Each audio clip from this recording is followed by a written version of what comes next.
Hello বন্ধুরা, চলে আসলাম নতুন একটা ভিডিও নিয়ে। তো বন্ধুরা দেখো, আমরা গতদিন কিন্তু বলেছিলাম যে নিফটি কিন্তু নিচে যাওয়ার মতো কোনো সম্ভাবনা নেই।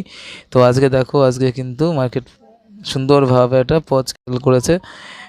তো কালকে কি হতে পারে বন্ধুরা, এই পজ ক্যান্ডেলের লো যদি নিচের দিকে ব্রেক করে, তো সেক্ষেত্রে আমাদের 24,780 পর্যন্ত কিন্তু আমাদের নিচের দিকে থাকছে। তবে যেহেতু একটা পজ ক্যান্ডেল হয়েছে, তো কালকে যদি উপরের দিকে বন্ধুরা ব্রেক করে আজকের যে হাইটা রয়েছে বা 25,083 ওপরে যদি বন্ধুরা বেরিয়ে যায়, তো সেক্ষেত্রে কিন্তু আমরা কিন্তু 25,297 এবং সেকেন্ড টার্গেট কিন্তু বন্ধুরা আমরা উপরের দিকে 25,508 পর্যন্ত কিন্তু আমরা টার্গেট পেয়ে যেতে পারি।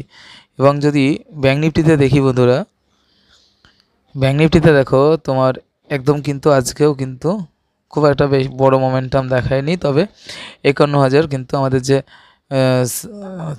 রেজিস্ট্যান্সটা ছিল 51,271, সেই রেজিস্ট্যান্সের ওপরে কিন্তু আজকে মার্কেট কিন্তু ক্লোজিং দিয়েছে। তো বন্ধুরা এখান থেকে এর ওপরের দিকে কিন্তু নেক্সট টার্গেট আমাদের আসছে 51,607 পর্যন্ত এবং সেকেন্ড টার্গেট আসছে আমাদের 51,781 পর্যন্ত। যারা নিচে যতক্ষণ না আসছে বন্ধুরা, ততক্ষণ কিন্তু আমরা নেগেটিভ ভাবছি না। তো 51,000 পর্যন্ত একটা বড় একটা কিন্তু সাপোর্টের কাজ করছে। তো দেখা যাক বন্ধুরা কাল কী হয়। তো বন্ধুরা এরকমই আপডেট পাওয়ার জন্য আমাদের চ্যানেলটিকে সাবস্ক্রাইব করুন। দেখা হচ্ছে পরের ভিডিওতে, ততক্ষণের জন্য বাই বাই।